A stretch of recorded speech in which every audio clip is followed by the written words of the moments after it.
बिस्मिल्लाहिर्रहमानिर्रहीम। अस्सलामुअलैकुम दोस्तों, अमजद अली हाज़िर खिदमत है। अगर आपके ज़मीन में या गमलों में लगे हुए पौधे कमज़ोर हैं और फूल और फल भी नहीं लग रहा, और ख़ासकर लीमू का पौधा, आप अपने लीमू के पौधे पर ये 3 काम कर लें। आपके पौधे पर फूल भी आएंगे, फल भी बनेगा और पौधा भी लश ग्रीन होगा।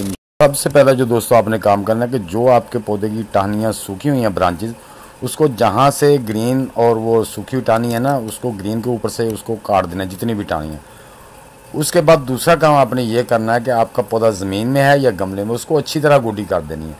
अगर ज़मीन में है तो उसे 8 दिन तक इसी तरह छोड़ देना है गोडी करने के बाद। अगर आपका पॉट में है, गमले में है या किसी बड़े में, तो उसको उतने दिन तक छोड़ना है जितने दिन के बाद जब उसके पत्ते थोड़ा मुरझाने लगे, तो तब उसको मैं आपको जो फर्टिलाइज़र बताता हूँ वो आपने उनको लाजमी देनी है, और वो आपने एक ही बार देनी है, उसके बाद बार बार नहीं देनी।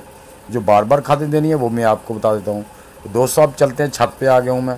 छत पे मेरा ये अंजीर का पौधा है लगा हुआ, और माशाल्लाह पहले साल ही ये 6-7 महीने का, और इसके माशाल्लाह बहुत सा फ्रूट लगा हुआ है। बात यह है कि दोस्तों हमारी बाल्टी या गमला, उसमें महदूद मिट्टी होती है, पौधे को उसमें से खुराक मिलेगी तो पौधा बढ़ेगा। तो लिहाजा हमने अपने पौधे को कुछ ना कुछ खुराक देते रहना है।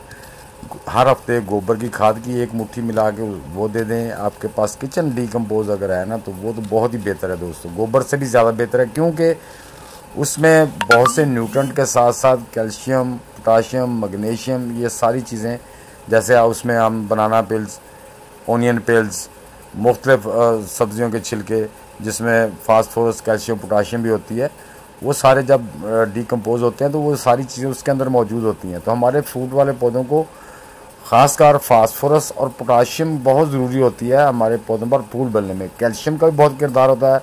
कैल्शियम से रूट जो होते हैं वो ज़्यादा बढ़ते हैं, ज़्यादा खुराक टेक करते हैं, रूट की हिफाजत करता है कैल्शियम। उसके अलावा आपके जो पौधे में फास्फोरस होती है वो फ्रूट का साइज़ बड़ा करने में, पोटाशियम फूल लगने और उसमें फ्रूट बनाने के काम आता है। तो ये चीज़ें हमारे गमलों में होनी चाहिए। ये नहीं कि हमने पौधा लगा दिया, बाद में उसको पानी देते रहे, उसकी कोई केयर नहीं की, उसमें फर्टिलाइज़र नहीं दी, तो दोस्तों उसका फ़ायदा नहीं होगा। या आप अपना पौधा उसको जो है ना, अब वो खादें दें जिसमें नाइट्रोजन ज़्यादा, पौधा लश ग्रीन हो, लेकिन उस पर फ्रूट ना आए, फल ना बने, तो उसका कोई फ़ायदा नहीं है।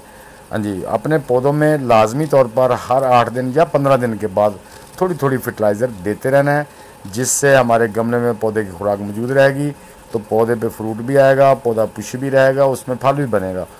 थोड़ा लगेगा लेकिन लगेगा ज़रूर, क्योंकि ज़मीन की निस्बत जो पोटेड पौधे होते हैं उनमें फ्रूट कम लगता है, ज़मीन में पौधों पे ज़्यादा फ्रूट आता है।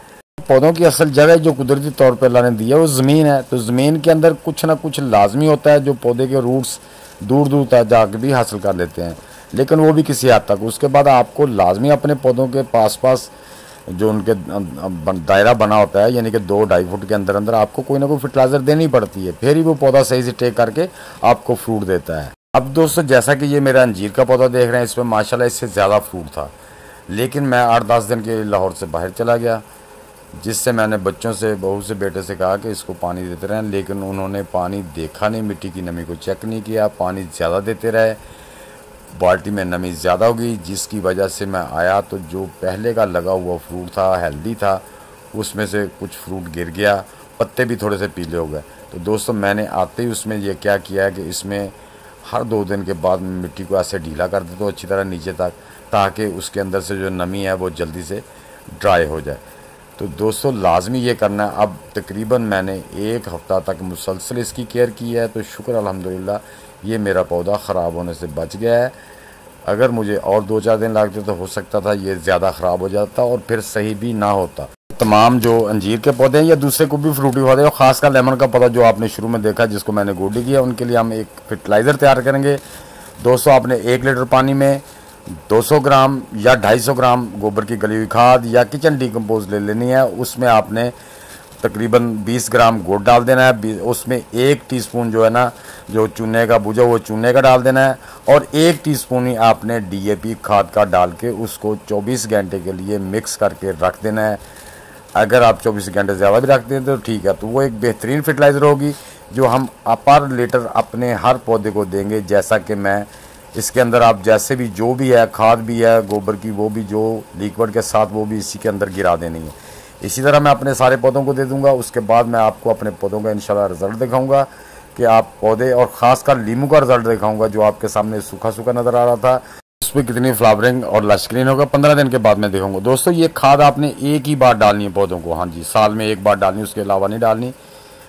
ये लिक्विड फर्टिलाइज़र आप अपने वेजिटेबल, समर वेजिटेबल प्लांट को भी दे सकते हैं। जिन पौधों पे, जिन वेजिटेबल में फ्रूट बनता है उन पौधों को भी ये फर्टिलाइज़र दे सकते हैं जी। 15 दिन के बाद दोस्तों देखेंगे ये मेरे अंजीर के पौधे पहले से आपको नज़र आ रहे हैं, फल भी हेल्दी हो गया, और उसमें पहले ड्राई लग रहा था, माशाल्लाह हेल्दी है, और नीचे आ गए हैं अब हम।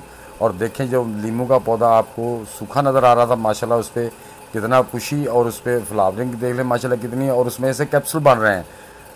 तो दोस्तों उम्मीद करता हूं कि आप इस फर्टिलाइज़र को अपने पौधे में इस्तेमाल करके ज़्यादा फ्रूट हासिल कर सकते हैं। तो कमेंट बॉक्स में ज़रूर लिखें वीडियो कैसी लगी। नए दोस्त भी वीडियो को लाइक, शेयर और चैनल को सब्सक्राइब करके बेल आइकन को ज़रूर दबा दें ताकि हर नई वीडियो की इत्तला आपको टाइम टू टाइम मिलती रहे। तो दोस्तों मिलते हैं इंशाल्लाह नेक्स्ट इन्फॉर्मेटिव वीडियो के साथ। तब तक के लिए अब सब दोस्तों को अल्लाह हाफिज़, वस्सलाम।